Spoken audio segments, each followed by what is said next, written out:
आज 1/11/1971 के बाबा के महावाक्य हैं अव्यक्त। आज का टाइटल है सर्व शक्तियों के संपत्तिवान बनो।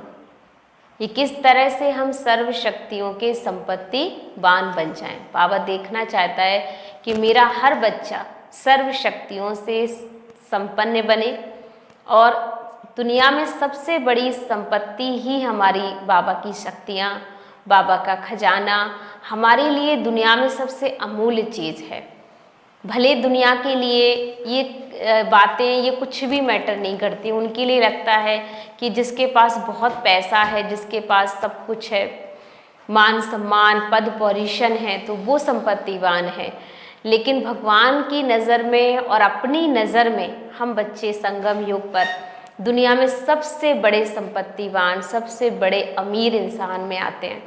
क्योंकि आने वाले टाइम में जो चीज़ की वैल्यू बढ़ने वाली है, जिस चीज़ की डिमांड बढ़ने वाली है, और वो है बाबा के खजाने। तो हम सब बच्चे बहुत बहुत सौभाग्यशाली हैं कि भगवान के वो अमूल्य रतन, वो अमूल्य खजाने प्राप्त कर रहे हैं ऐसे समय पर, जिस समय अभी कोई इनकी वैल्यू नहीं समझ रहा है। लेकिन हम बच्चे इस चीज़ को समझ चुके हैं, परख चुके हैं, और इसीलिए हम वो स्टॉक इकट्ठा कर रहे हैं। तो जितनी भी हमें ये अव्यक्त वाणी का सौभाग्य बाबा ने दे दिया है संगम युग पर कि हमें डेली बाबा का अमृत पान कर पा रहे हैं, अमृत पी रहे हैं, तो ये हमारा बहुत बड़ा खजाना भरपूर करने का सौभाग्य मिला है, भाग्योदय करने का। तो हमें सबसे बड़ा गर्व होना चाहिए कि मेरे जितना संपत्तिवान इस दुनिया में कोई नहीं है, जो सुबह शाम दोनों टाइम ज्ञान से भरपूर हो रहा है, जिसके पास उठना बैठना लेटना खाना सब खजानों से ही भरपूर है, तृप्त आत्मा बन गए। तो आज की जो मुरली है वो इसी आधार पर हम सुनेंगे। बाबा ने कहा, विदेशी बाप दादा को बच्चों के समान देह का आधार लेकर जैसा देश वैसा वेश धारण करना पड़ता है। विदेही को भी स्नेही श्रेष्ठ आत्माएं अपने स्नेह से अपने जैसा बनाने का निमंत्रण देती हैं। ना, विदेही बाबा को बाबा ने कहा अपने स्नेह से अपने जैसा बनाने का निमंत्रण देती हैं, और बाप फिर बच्चों को निमंत्रण स्वीकार कर मिलने के लिए आते हैं। आज सभी बच्चों का निमंत्रण देने आए हैं बाबा, यानी कभी कभी बच्चे बाबा को निमंत्रण देते हैं, और यहाँ पर बाबा बच्चों को आज निमंत्रण देने आए हैं। कौन सा निमंत्रण है? तो बाबा ने कहा, जानते हो अभी घर जाने के लिए पूरी तैयारी कर ली है, वह अभी करनी है। तो निमंत्रण क्या मिला सबको? घर चलने का, है ना, बाबा के साथ चलने का निमंत्रण बाबा ने हम बच्चों को दिया हुआ है। तो बाबा ने कहा, जानते हो तो अभी तैयारी करेंगे, तैयारी करने में कितना समय लगना है। इस नई फुलवाड़ी को विशेष नवीनता दिखानी ही चाहिए। ऐसे तो नहीं समझते हो कि हम नए क्या कर सकेंगे, लेकिन सदा ये स्मृति में रखना कि यह पुरुषोत्तम श्रेष्ठ संगम युग का समय कम होता जाता है, और इस थोड़े से संगम के समय को वरदाता द्वारा वरदान मिला हुआ है। ये समय को वरदाता द्वारा वरदान मिला है कि जितना चाहो उतना अपना भाग्य बना लो। ये संगम युग का समय हमारे लिए बहुत सारी नवीनता लाने का युग है, वरदान प्राप्त करने का युग है। कोई भी आत्मा अपने तीव्र पुरुषार्थ से जितना वरदाता से वरदान लेना चाहे उतना ले सकते हैं।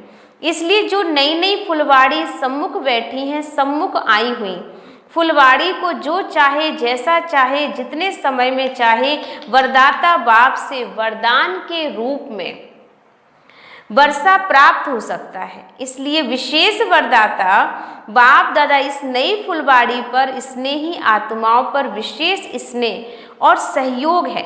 इसी बाप के सहयोग को सहज योग के रूप में धारण करते चलो। यही वरदान थोड़े समय में हाई जंप दिला सकता है।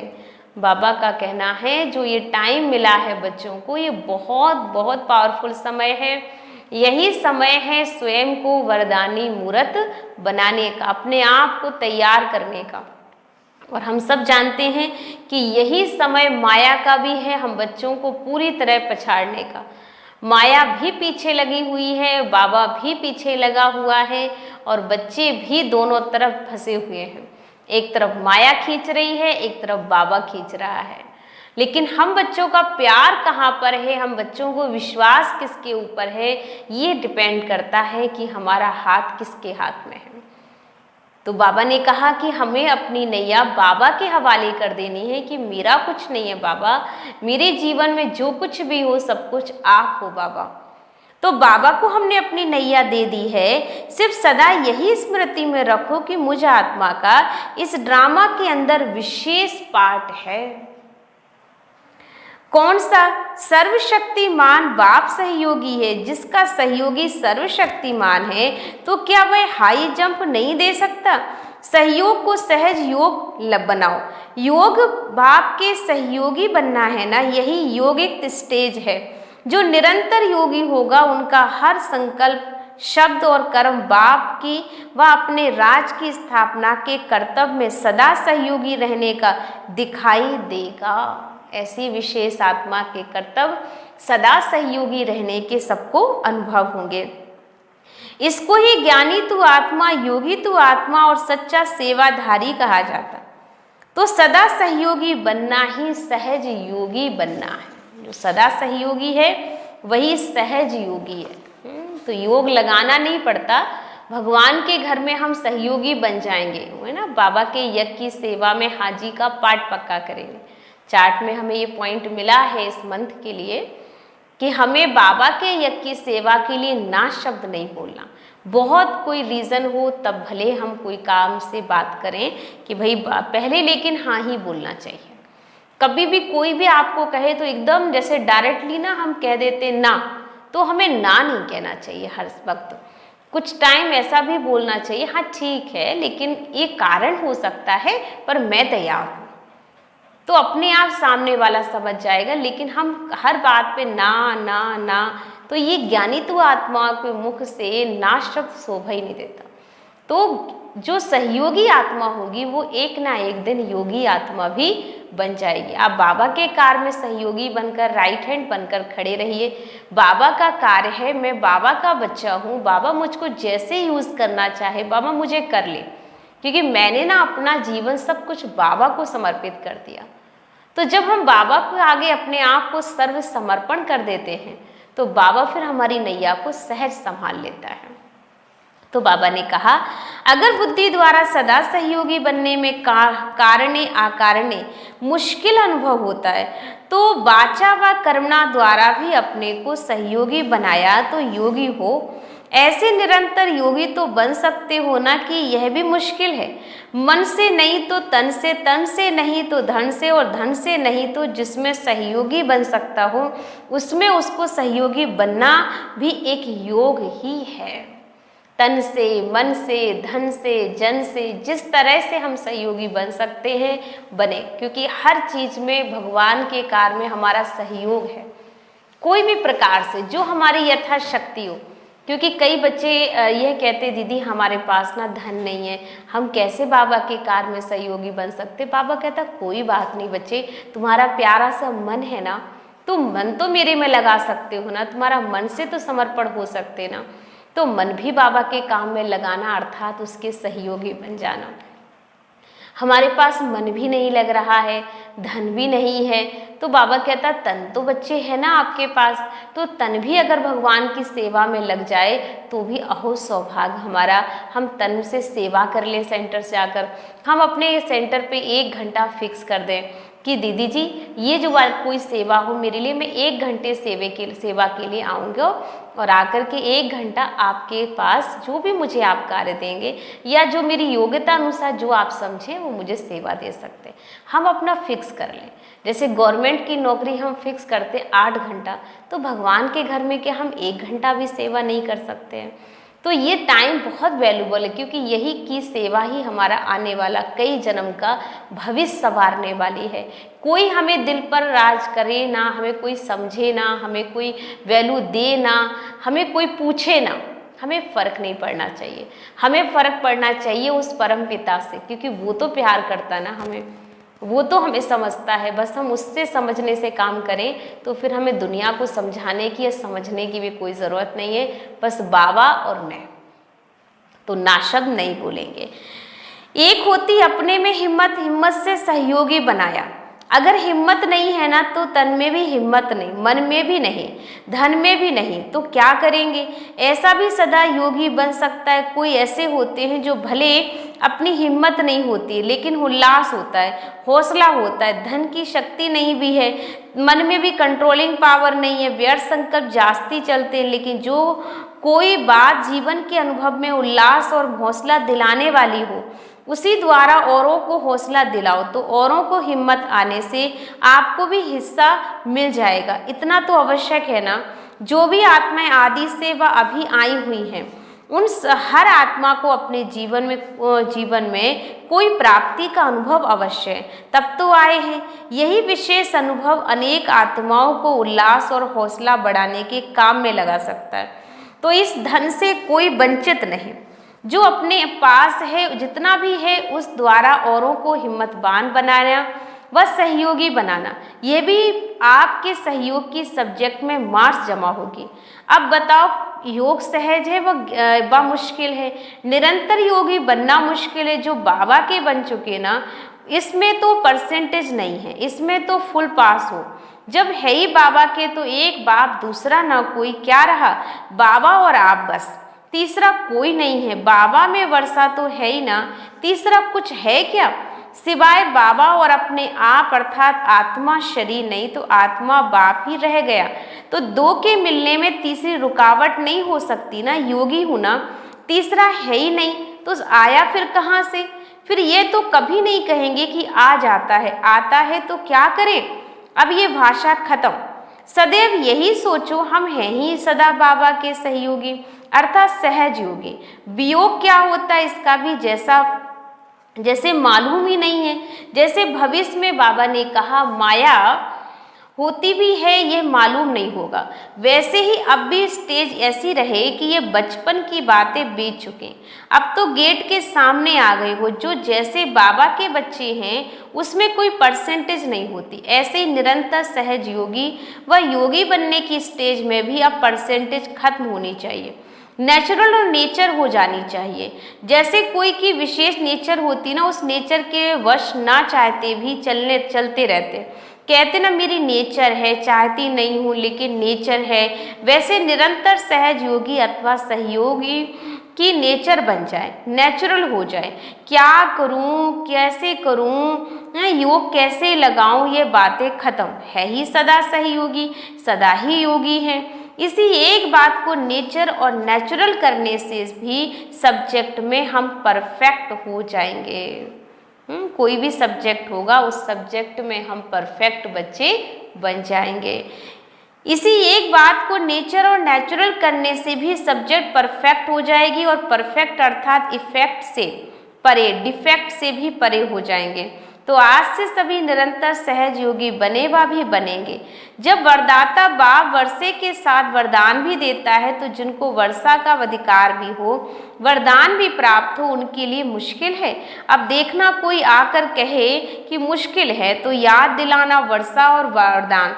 बाकी एक कदम रहा हुआ है घर जाने का, तो अभी हर कदम में पदमपति बने हो।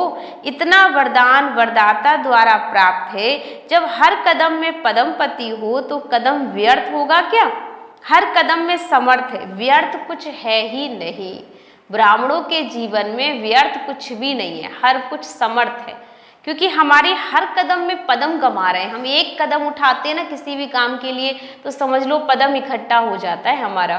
तो बाबा ने कहा आपका तो कुछ भी व्यर्थ नहीं जा रहा है, हर एक आपका सफल हो रहा है।